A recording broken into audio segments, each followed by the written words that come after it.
Welcome, Human Rights Policing class. Today, or this week rather, we read chapter 4 of our book on the sociological imagination and human rights policing. And here I introduce to you the ideas of this sociological imagination and how we can use these ideas or apply these ideas to human rights policing. And so one of the major points of sociology is not simply to interpret and understand the world, but to change that world. So we try to use the ideas of sociology to actually impart real change in the world, hopefully for the human betterment of human civilization. And so I have this invitation to the sociological imagination. It's something that just about all sociologists would say that they use, but I would say few actually have read it, even fewer understand it, and even fewer actually use it. And it's kind of apparent with sociology today.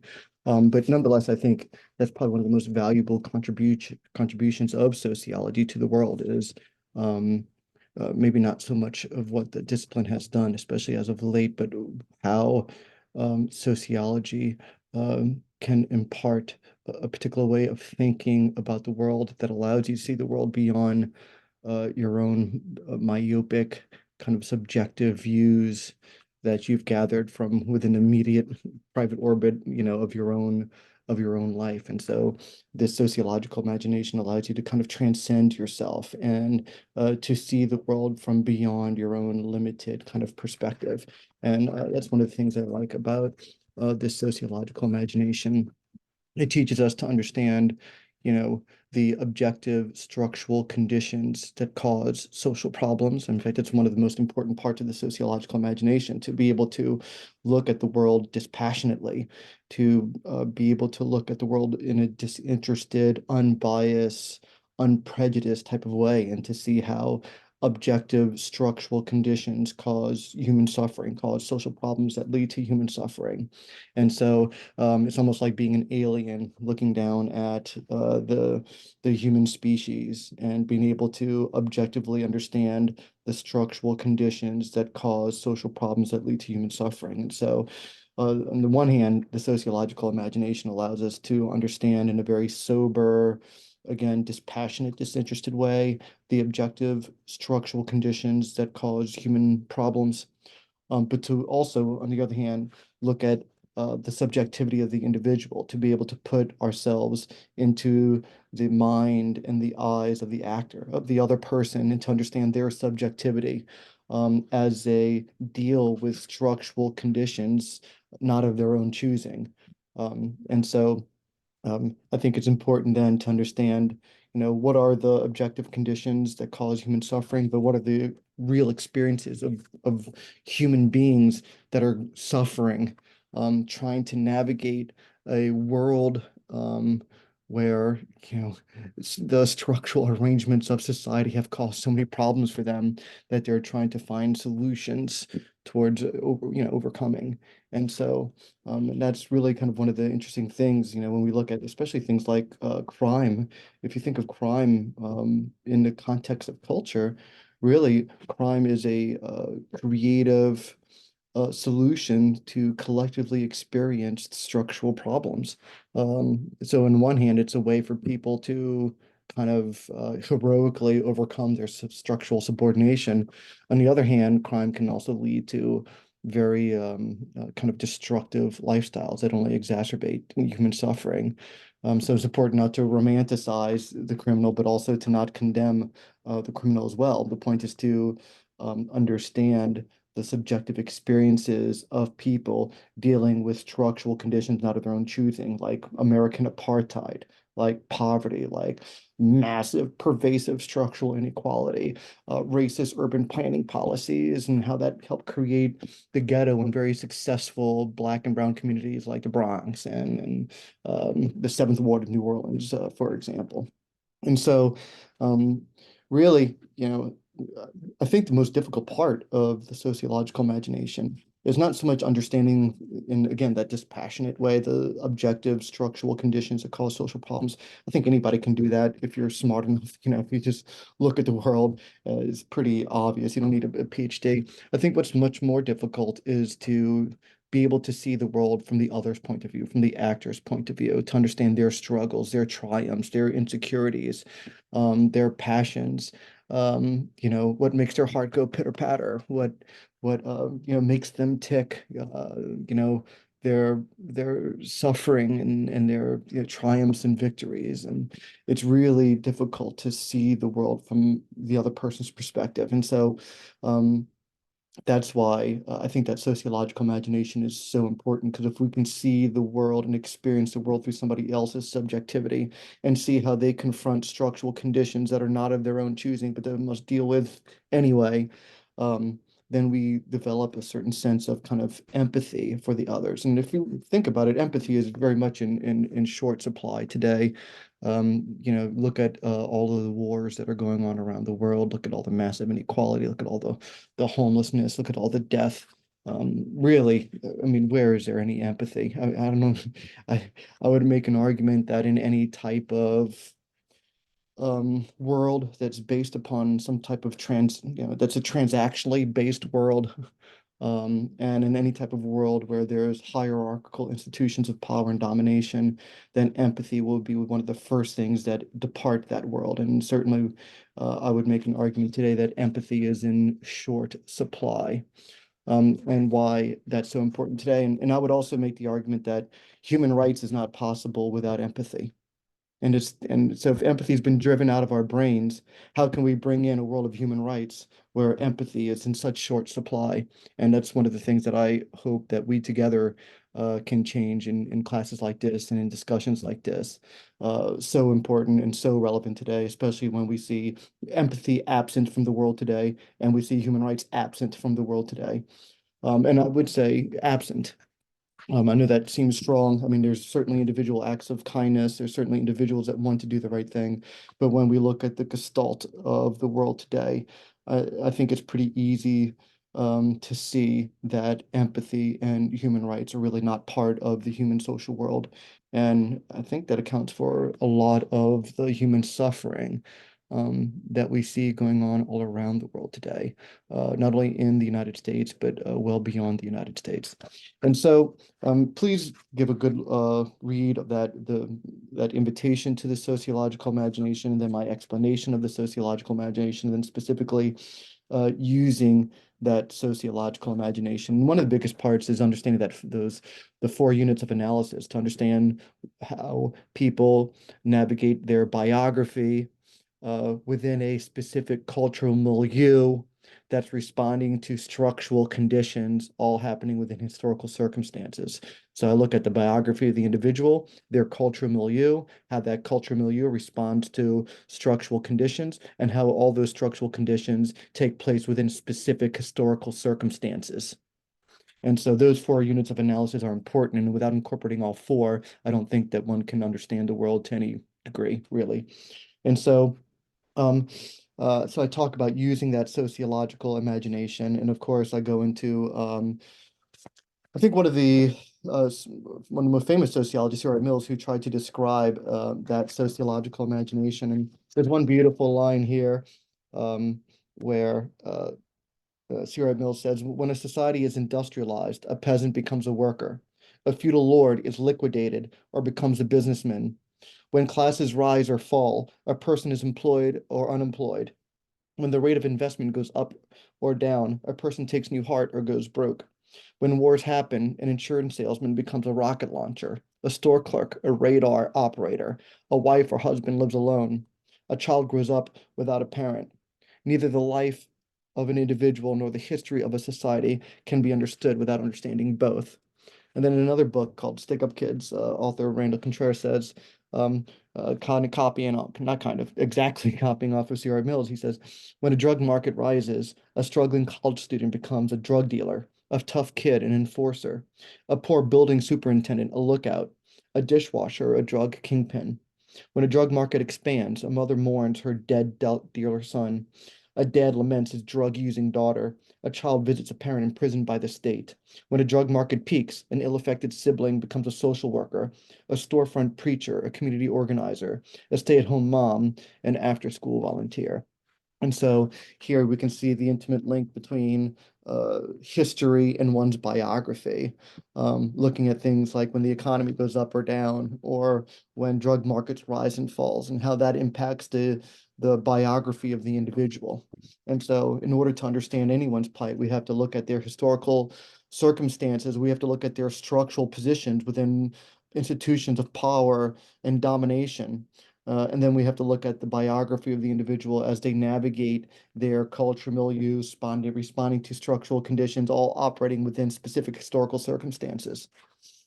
Um, and so I talk about using the sociological imagination and developing this idea of Verstehen or empathetic understanding, understanding the role of the other. So please take a good look at that. And then I go into the importance of telling stories and who has the right to tell whose stories. Of course, that's a big problem within sociology. Sociologists tend to tell the stories of other people, kind of taking away their voices. And when we do so, we marginalize and exploit them. And so when we tell the stories of cops without actually spending a lot of time with police officers, or we tell stories about cops, or rather gang members and so-called criminals without actually ever knowing them. We're stealing their stories, we're robbing them, we're exploiting them, we're telling their narrative, we're taking their voice away, we're making them powerless.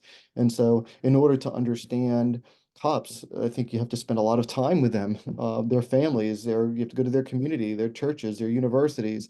You have to spend time within their milieu and see the world through their eyes. And the same thing with gang members or so-called criminals. In order to understand them, you have to be part of their communities. You have to go to their colleges and their universities. You have to go to their churches. You have to go to their restaurants. You have to spend time in their community organizations and get to know them. Um, and of course have them tell their own stories without trying to exploit their narrative. And so it becomes very important. So who has the right to tell their own stories becomes very important, I believe. And when we take away other people's stories, whatever side of the law they're on, then we're just adding to their exploitation. And so to me, there's good and bad people on both sides of the law, as I keep on saying. And in order for us to understand the other, we have to spend time with them to see the world through their eyes, to be in their milieu, to see how they understand their own social worlds. And so that's why I have a relationship between storytelling and human rights. So definitely pay attention to that. Then I talk about this storytelling and the double consciousness. This is important, I think, whenever, especially when teaching police officers like I do, bringing up the concept of race becomes makes people very defensive immediately. And so that's why I like bringing up um, W.B. Du Bois's concept of the double consciousness, or these feelings of two-ness that he always had, of being a black person, but also an American, and how these were two different identities that could never kind of merge together. They're always in conflict with one another. So no matter how much of a great scholar he was, or a great sociologist, how brilliant he was, even compared to his own colleagues, and he was very brilliant. He could never, he was still always made the outsider, the inferior, the other. And, which reminds me of my own experiences, of my family's own experiences, that we had this concept, we had our Cubanidad, our experiences of being Cuban, but we're also American. And those are two other conflicting identities that could never really kind of merge together, that we were always made the outsider, the inferior, the other, no matter what. And then I realized that, everybody experiences that, whether you're too rural or country, or too far right or too far left, or, um, you're whatever, right? Whether it has to do with race, gender, ethnicity, or sexual orientation, that there's always people that'll make you feel like an outsider and inferior, the other. Certainly my experiences here in University of Wisconsin, whenever you're slightly different than the status quo, you're made to be the outsider, the inferior, the other. But then you realize that, this is kind of what humans do. I mean, it's just kind of it's almost instinctual. In fact, I wouldn't say not almost. It is instinctual. We all have a tendency to create the other, the outsider, the inferior. I remember growing up in New Orleans, there was a poor kind of a white community called Chalmette, and everyone would call them Chalmatians and make fun of them for being what the way they called poor white trash. And I remember as a kid, I participated in it, and then I realized later, well, I'm doing the same thing. I'm making people the outsider, the other, the inferior. And so even, people that fancy themselves as progressive-minded people still have that same, just as much as anybody else, instinctual tendency to create others, to create outsiders, to create the inferior. We all do this. And so instead of virtue signaling a bunch of nonsense about anti-racist and pretending we're not racist and we're all great, wonderful people and liberals and progressive, all that's nonsense. It's not true. We have to understand our instinctual tendencies to be biased, to be prejudiced, to make people outsiders, the other or inferior. Again, it could be based on their political views. I mean, people that follow Trump, they've been disparaged. They've been called degenerates. They've been called ignorant. And that's taking people who side with a politician that liberals don't like, and then you can hear them calling them outside, making them sound inferior, outsiders, the other. And so, whether it has to do with race or gender or ethnicity or sexual orientation, or that you're too rural or too city, too white, too black, too straight, too gay, whatever you might be, there's always going to be members of the dominant culture that make you feel like the outsider, the inferior, the other. It's just common as rain. And so the point is not to deny those things or call yourself an anti this or anti that, all that nonsense. The point is to understand where these kind of biases come from, to understand our tendency to make people the outsider, the inferior, the other.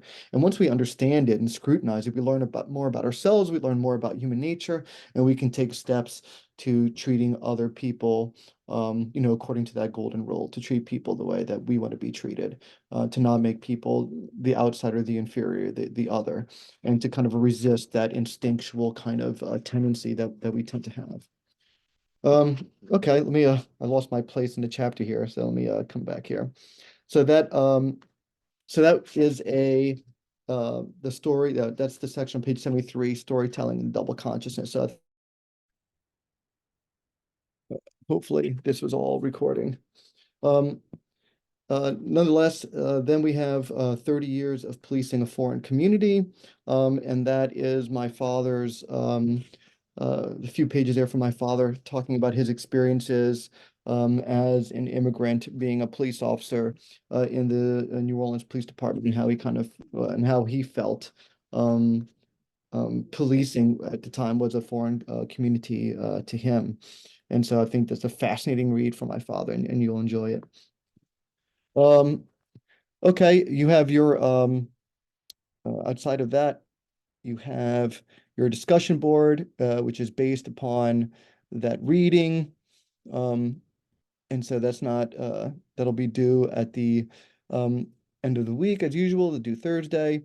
And so it's chapter 4. So for that discussion board, again, I've limited the amount that you have to actually respond to. So just respond to 5 out of those 10 items. And so you can pick 5 out of the understanding the sociological imagination, understanding personal troubles and structural issues, application of human rights, challenges and opportunities, reflections lead to action, the power of storytelling, challenges to human rights and dignity, applying the sociological imagination, the double consciousness and feelings of two-ness, and then future directions and collaborative solutions. So respond to 5 of those 10 items.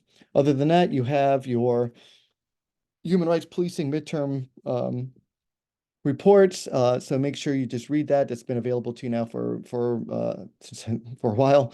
But nonetheless, part 1, you talk about your human rights policing class project. Um, um, well, so our human rights policing class project is called Exploring Human Rights Policing, Fostering a Human Rights Approach to Law Enforcement Practices, and should critically examine how law enforcement agencies can apply principles of human rights to policing, particularly in relation to specific community groups such as immigrants, or the Black community, at-risk youth, LGBTQ+, other marginalized populations. And so you should focus on how law enforcement can apply human rights policing to these various community groups. And so the project aims to encourage you to understand, analyze, propose strategies and policy analysis to promote inclusive, equitable, and human rights-based policing to specific community members. And so again, all of this is done through using secondary sources, to learn as much as you can about community groups and how to best police them.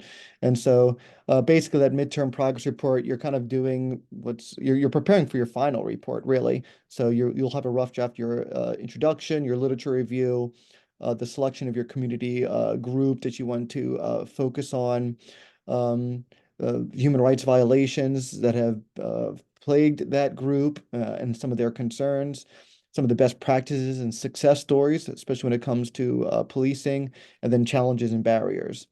Then you have part two essay where I ask you to talk about some of the articles in the United Nations Declaration of Human Rights, as well as the 27 articles in the International Covenant of Human and Political Rights.